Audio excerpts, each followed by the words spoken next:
A word of warning. This episode contains detailed allegations of rape and sexual assault. You're listening to BBC Radio 2. It's the Russell Brand Show, and here's your host, I am... Russell Brand burst onto the scene in the early noughties as a presenter, comedian, actor, and wild-haired Lothario who was suddenly everywhere on TV and radio with his own brand of comedy that often pushed the limits. It is my humble view that there ain't a single sexual act that ain't enhanced by spitting. There's literally no joke there. That is just a sex tip. He's been mired in controversy, not least in 2008 when prank phone calls led to his sacking from BBC Radio. Inappropriate and unacceptable. Now Gordon Brown joins the chorus of disapproval against Russell Brand and Jonathan Ross. These days, he's into well-being and speaking to his 6 million fans on YouTube, where his videos have been viewed over 1 billion times. But now, we can reveal a much darker side to Russell Brand. I was sat up in the bed up against the headboard, and he forced his penis down my throat, and I couldn't breathe. It was just choking me, and I couldn't breathe. When I went in for one of my first therapy sessions, I couldn't say the word rape. I had to keep saying sexually assaulted, but by the end of it, I was like, oh my God, he raped me.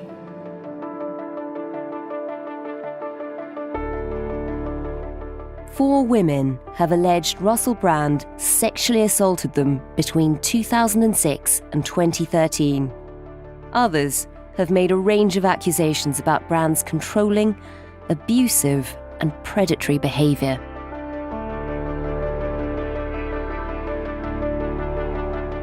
You're listening to Stories of Our Times from The Times and The Sunday Times.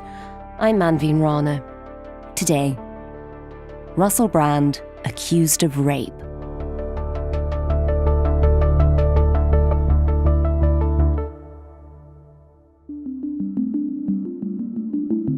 Over the past 3 years, an exclusive investigation by The Times, The Sunday Times, and Channel 4's Dispatches programme has spoken to more than 300 people who know Russell Brand.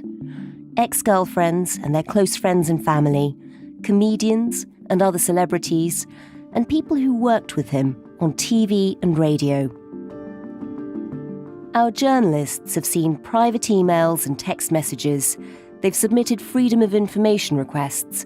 They've viewed medical and therapists' notes, scrutinised Brand's books and interviews, and watched and listened to hundreds of hours of his shows in order to investigate the allegations.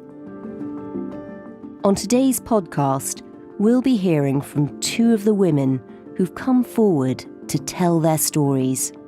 A woman in her 30s who says Brand sexually assaulted her when she was 16, and a successful businesswoman who says Brand raped her in Los Angeles in 2012. The Times and the Sunday Times gave Brand 8 days to reply to these detailed allegations, among others, including information to help him to recall the alleged incidents. Brand strongly denies all the allegations and posted a video on his YouTube channel.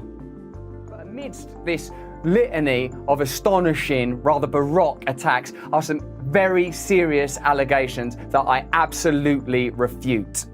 These allegations pertain to the time when I was working in the mainstream, when I was in the newspapers all the time, when I was in the movies, and as I've written about extensively in my books, I was very, very promiscuous. Now, during that time of promiscuity, the relationships I had were absolutely always consensual. I was always transparent. I'm Rosamund, the media editor of The Sunday Times.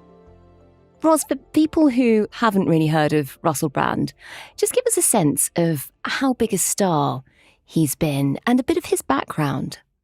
Yeah, he's had quite an interesting path in that he's done a lot of different things. He first became famous for comedy.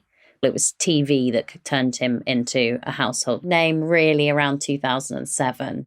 Programs like Big Brother's Big Mouth. Welcome back to Big Brother's Big Mouth. Liam and Dan are still with us. The first person asked the question is this young fella. What is your question, old bean? And he became very well known for his relationships. When you look at the period between about 2006 and 2008, there's genuinely a story about him in most of the tabloid papers, you know, him stepping out with a new woman and that type of thing. You were voted the Sun newspaper's Shagger of the Year. It was a proud day. He's also very well known in the addiction community. He's somebody who became sober in 2002. He had sort of modest success in films. And then he married Katy Perry, which increased how famous he was in the US because he'd married a global superstar pop star. That helped propel him into a sort of new league. Because it was funny, when he became popular in Britain, I remember he just seemed to arrive as a presenter and was suddenly everywhere, but mainly because he had this sort of slightly outrageous character. I mean, he looked different to your average presenter. I think I look like a Dickensian gent, or perhaps an S&M Willy Wonka. The interesting thing is what a path he's taken since then. So in about 2015, he becomes very interested in politics, famously before that telling people not to vote. And then essentially from politics, he's now gone on this path towards wellness. I've learned techniques to change, transcend and transform pain. That easy, mundane alchemy of altering that which hurts you into that which heals you. In the meantime, his marriage to Katy Perry comes to an end. What's been happening in his private life since then? Well, he's had a number of other high-profile relationships. And then in 2017, he married Laura Gallagher, with whom he now has 3 children. And at the same time, he hasn't been on TV as much, but he does seem to have a real following on YouTube. Hello there, you 6.4 million awakening wonders. Thanks for joining me on this voyage through truth and freedom. What an age it is to be alive. He's gone down quite an interesting path on YouTube in that the people he's attracting are at the more conspiratorial end of the conversation. The media, our friends, our allies, telling us the truth and definitely not amping up some stories and ignoring others in order to shape our reality to benefit them and their corporate partners. And so, Ros, that's sort of his high-profile life. That's the stuff that people might be aware of. But it does seem like there's a dark underbelly there. You've been looking into this and you've spoken to lots of people. I wanted to talk to you today about one in particular. Tell us about the woman who we're calling Alice. I first spoke to her at the beginning of 2021, and she's somebody who alleges that she had a relationship with him when she was 16 and he turned 31. So he was 30, turning 31 during the time they were together. Wow. So obviously that's quite an age gap. And he was famous at this point, so this is 2006. How did they first meet? So like many teenagers, she'd been out shopping and she bought some outfits for the weekend. And then she bumped into him, and I mean genuinely bumped into Russell in the street. He was walking towards the same door that she was coming out of. Alice has told us her story, but her voice has been changed to help protect her identity. He saw me and he'd asked what my business was there. I'd just been to Topshop. He took the shopping bags from my hands and picked a dress out and he said, "Okay, you're going to wear that on a date with me." Obviously, she was taken aback. You know, he's a famous person. She had seen him perform comedy. She thought it was funny. Sort of feels like part of his act. I think whilst it seemed ridiculous and surreal to her, it was also disarming and in a weird way, charming. And what happened with them? Did they have a relationship?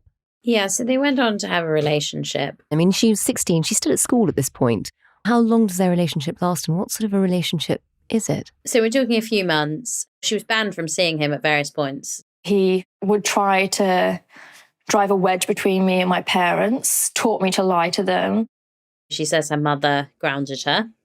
And she also says that the mother took the phone away for a period.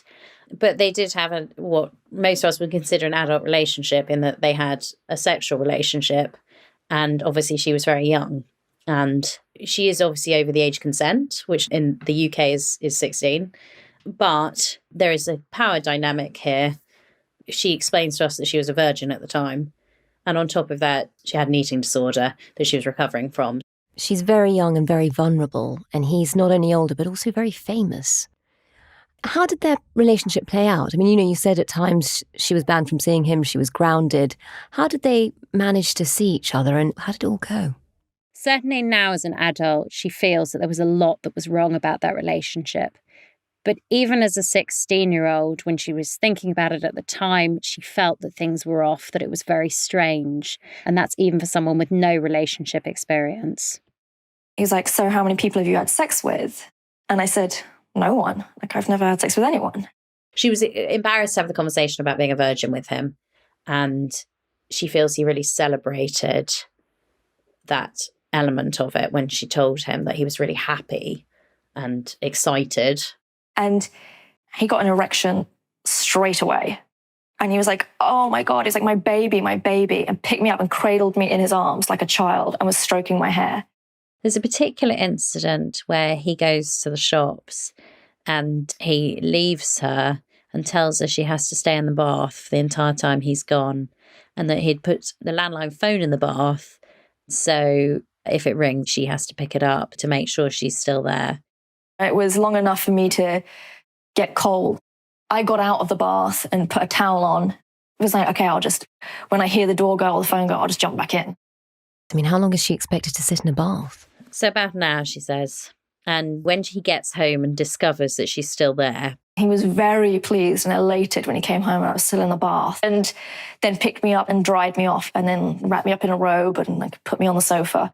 I think it's fair to say that when she looks back on that relationship now, she doesn't consider it a remotely healthy sexual relationship in any way.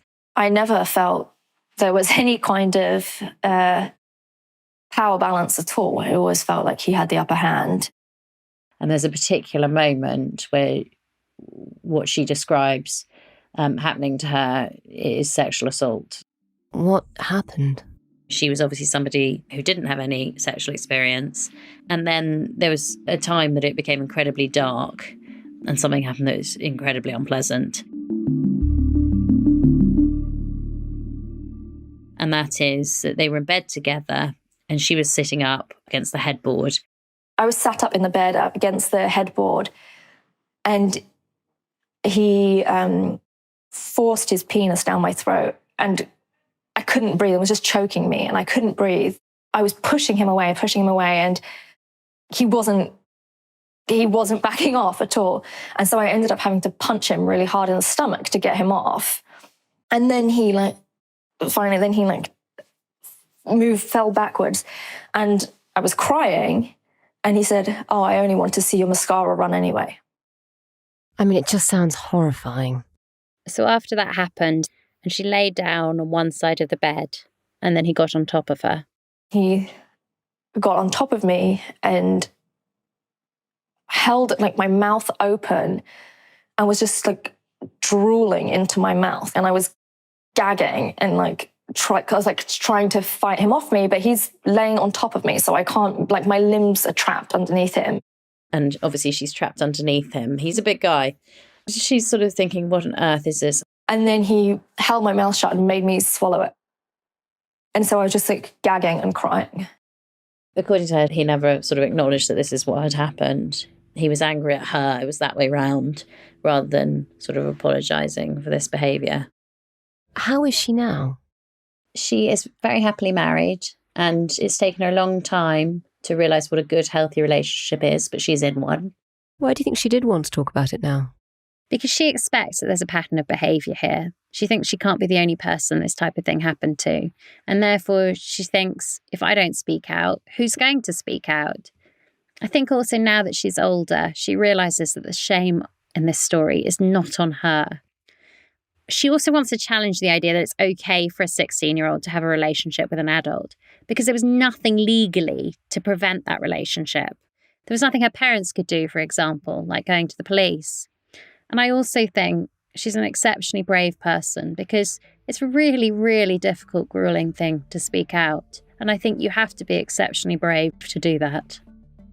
Russell Brand's lawyers have told this podcast that they were not in a position to respond to any allegations, saying we had posed a large litany of questions and had intentionally chosen to anonymise the names of women.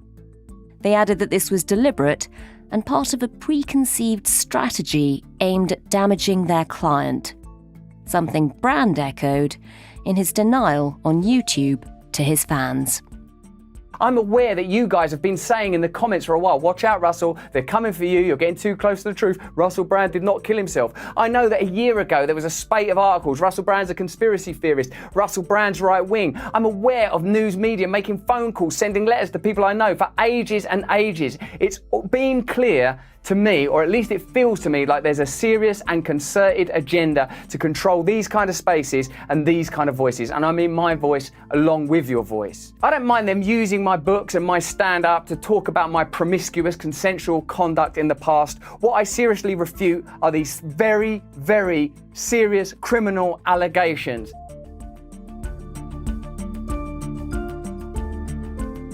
In a moment, we'll hear from another woman who says Brand raped her in 2012. And we'll look at what these accusations tell us about Me Too in the world of comedy.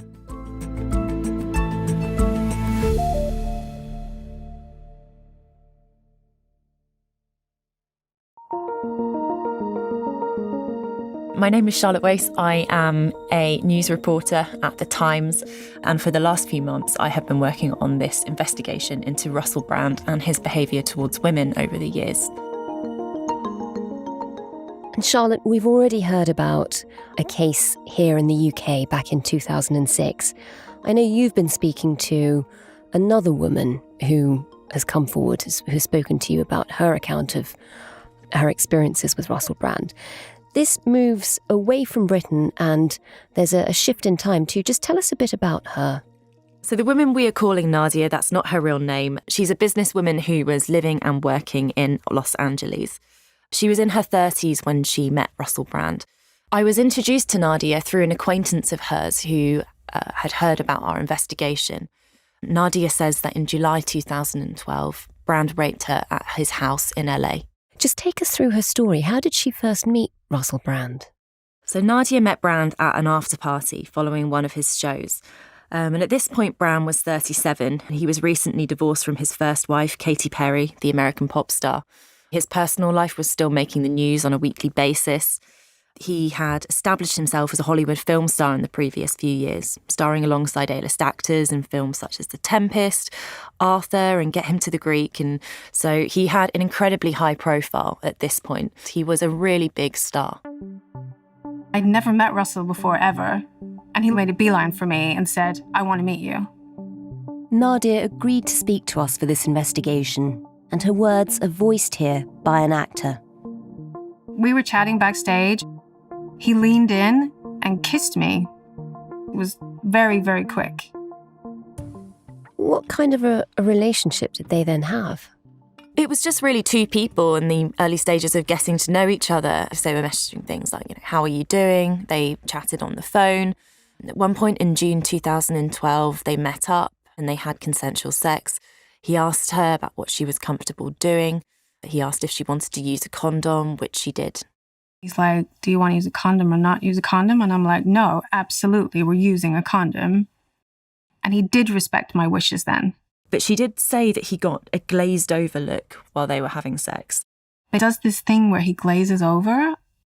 I don't know what's going on in his head, so it was kind of weird. And actually, kind of what she noticed then, that sort of comes to play in what happens later on in her account. What does happen later on? July 1st, 2012 was when my rape happened. I was out late and he happened to call me and say, I've had a really bad day. Please come over.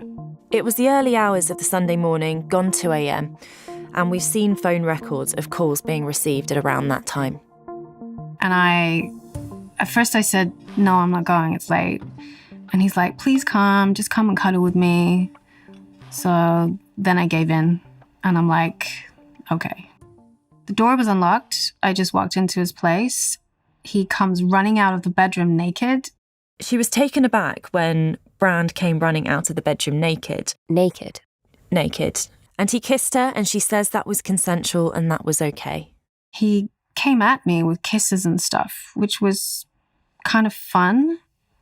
And then it wasn't that fun when I couldn't move. I knew what he wanted from me at that point. He pushed me up against the wall. I'm like, what are you doing? And he's like, I have a friend here and I want you to come into the bedroom. I'm like, no, that's not happening. We're not doing that. And I tried to get away from him. My bag got actually stuck underneath a huge painting. And it's still on my arm. And at this point, he's grabbing at my underwear, pulling it to the side. I'm telling him to get off me, and he won't get off. And he has that glazed look in his eye again. I'm trying to get out of the house with him being so much taller than me, like holding me up against the wall, pushing himself in me. She says that Brand pushed her up against a wall and raped her without using a condom. She says it was only once he was finished that she was finally able to push him away. I mean, that sounds horrifying. Yes, and she was thinking as this was going on, is there someone in the bedroom? And, so why aren't they coming out to help me? Because she was saying, get off me. Yeah. But she still to this day doesn't know if there was even someone else in the bedroom. How did she manage to get away? He finally comes and I push him away. He blocks the door. He's like, are you okay? I'm like, no, I'm not okay. Get away from me. And he's like, well, let's calm down. I ran out and I jumped in my car. I was in a daze. I mean, it sounds like a horrible ordeal. Did he try and get in touch with her after that? It was actually, only minutes after that she leaves the house, and he writes in a text message to her, I'm sorry, that was crazy and selfish. I hope you can forgive me. I know that you're a lovely person, with a kiss. Yeah, from the text that you can see, from the evidence that you've got, something has occurred. Exactly. And Nadia was up for most of the night and she didn't reply until 10:59 a.m, so a few hours later. And she wrote to him, you scared the shit out of me. You're right, I am a lovely person, and for you to take advantage of me is unacceptable, which we think was a slight typo there. You have a problem, you need help. It's dangerous that you think you can get your own way all the time. Do you know how scary you are when that glazed look comes over you? When a girl says no, it means no. Do I have to go and get myself tested? Last time you asked me condom or no condom. When I say condom, that doesn't mean it's optional. You don't have the best reputation. I pride myself on being safe and trying to make the right decisions.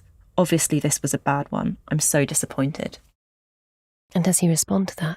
He responds to that, yes. He says, I'm very sorry. You don't need to get tested. I will make this up to you somehow with love. And he says live, but we think he means love and kindness. Not my original idea, which was more sex. You've been lovely to me and I'm embarrassed by my behaviour. Sorry, kiss. We have verified that phone number with multiple sources who were around at that time. Those messages came from his phone. So there really is a proper trail of text messages. Yes, absolutely. After that happened, a friend came over to the house and took her to a rape treatment centre. She has actually handed over all of the notes which the centre gave her, which go obviously into a lot of detail about what was recorded at the time there. It's hugely personal, but you can obviously see the huge impact this has had on her. Yeah. And that's a contemporaneous account. That's something she went and reported the next day to a rape crisis centre. Absolutely. Brand isn't named in any of the notes, but there are a number of references that correlate with his life at that time. So, for instance, it refers to him doing the Olympics closing ceremony in London, which Brand had done. It refers to songs his ex-wife wrote for him, again, not by name, but obviously his ex-wife was a pop star writing songs. So there's details like that. That's in the account. Yes. And at the same time, you've seen the text messages from the same day, which does all come together. And she has also shared with us a version of a letter she says she sent to Brand, and this is referred to in her therapy notes. Did she explain why she wanted to speak out now? So she said that she felt like it was time, and she knew that we were looking into this, and she knew that we were speaking to other people, and I think that made her feel safer, that there were other women speaking out too. She does still question, should I have spoken out sooner? And at this point in 2012, Russell Brand was a big celebrity. He was incredibly famous. And so I think there was a huge amount of fear involved going forwards with something like that. When I went in for one of my first therapy sessions, I couldn't say the word rape. I had to keep saying sexually assaulted, but by the end of it, I was like, oh my God, he raped me. During their investigation, Charlotte and Ros spoke to a number of women who were prepared to speak out about Russell Brand. There's a big range of allegations. For example, there's a comedian who talks about him biting her in the face and chasing her around, and despite her saying that she wants him to stop, he continued to bite her in the face. We've also spoken to people who worked alongside him and worked for him, and they alleged that he engaged in bullying behaviour. And one of them, a PA, witnessed the way he was treating images of women. So she says that women would send him pictures and then he would show them to his friends. And then we also have sexual assault allegations. So one of the other women we've spoken to said she was the victim of a serious sexual assault at Brand's house in early 2013. This woman previously had a sexual relationship with him, and she described being trapped in a bedroom with Brand before he grabbed her and got her on the bed and held her down. She said that she begged him to stop until finally he got off her and she left the house in tears. He didn't rape her, but she would categorise it as sexual assault.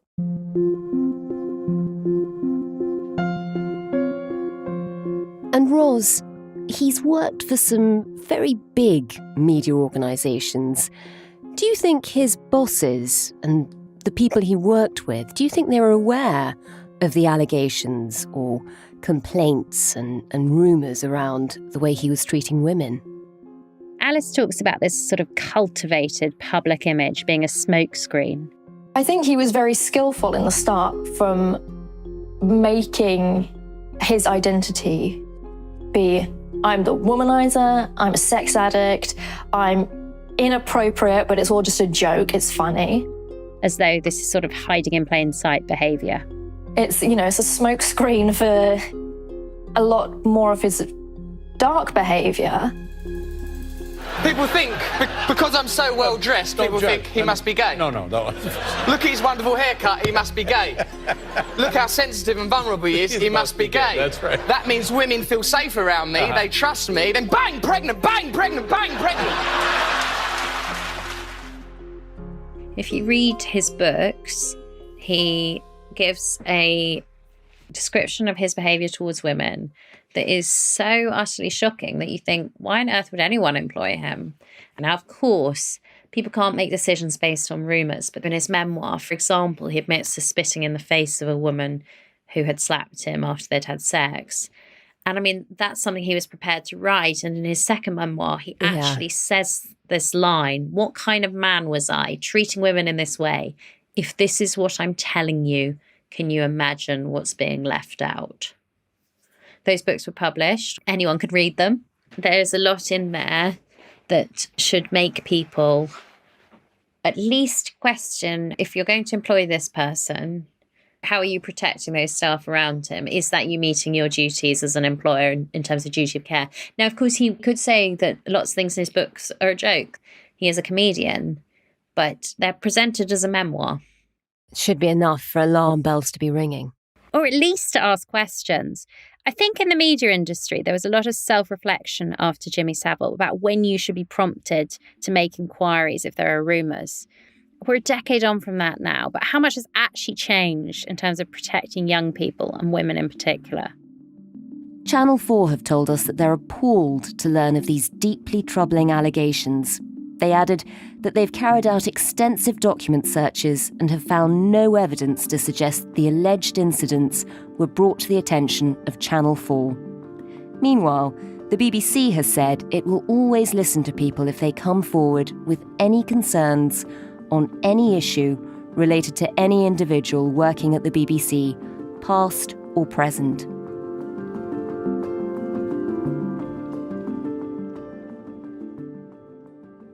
This is 10 years on from Jimmy Savile. It's also 5 years on from the start of the Me Too movement. For you, having looked into this, having spoken to so many women around it, do you think anything's really changed? Well, I think Me Too has done something really useful in that it started a lot of conversations. But there's a really good question of where those conversations have actually gone in 5 years. One thing that really struck me on this story in particular is how scared people were to speak out, particularly to speak out with their own name attached to it. They were terrified, and that suggests not nearly enough has changed, really. I think it's also much easier to make low-level allegations against someone who isn't immensely powerful than it is to expose this sort of extreme wrongdoing by someone who is rich and powerful. And I think the comedy industry is a particularly problematic space for women to work in relation to this kind of behaviour, partly because, particularly in the world of stand-up, people are reliant on getting jobs and they're scared that if they speak out, they're deemed a sort of troublemaker. And so they don't want to be the person putting their head above the parapet and saying it. And I think it's really, really telling that the only comedian willing to speak on the record using his own name that we approached, and we approached so many comedians, was Daniel Schloss. Now, he says he first heard rumours about Brand's behaviour on the comedy circuit more than 10 years ago. And there were plenty of comedians who said that but didn't want their name attached to that sentiment.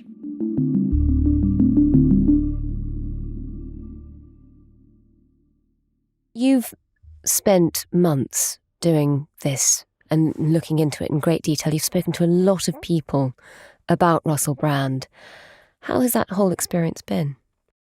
It's always that thing, isn't it? That as a journalist, you don't want to be the part of the story, really.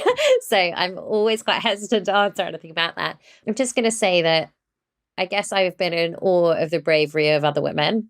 It can be emotionally draining, but I think you always have to think that it isn't about you. And I do really believe it's important to get women's voices out there.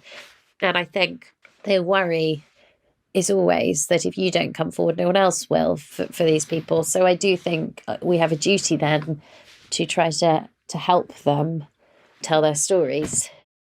I've been waiting since I was 16 for it to hit the papers or for it to be on the news that he's been arrested or that somebody's reported him and it's stopped the abuse.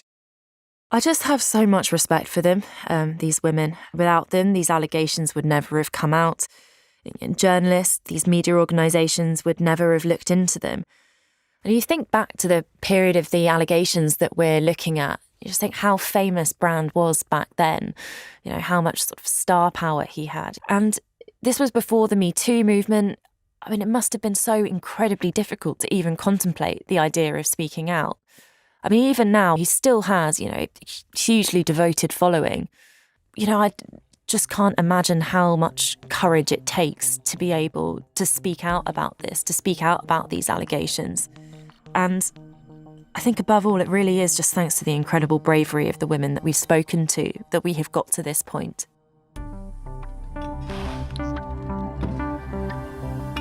Russell Brand strongly denies all the allegations in this podcast.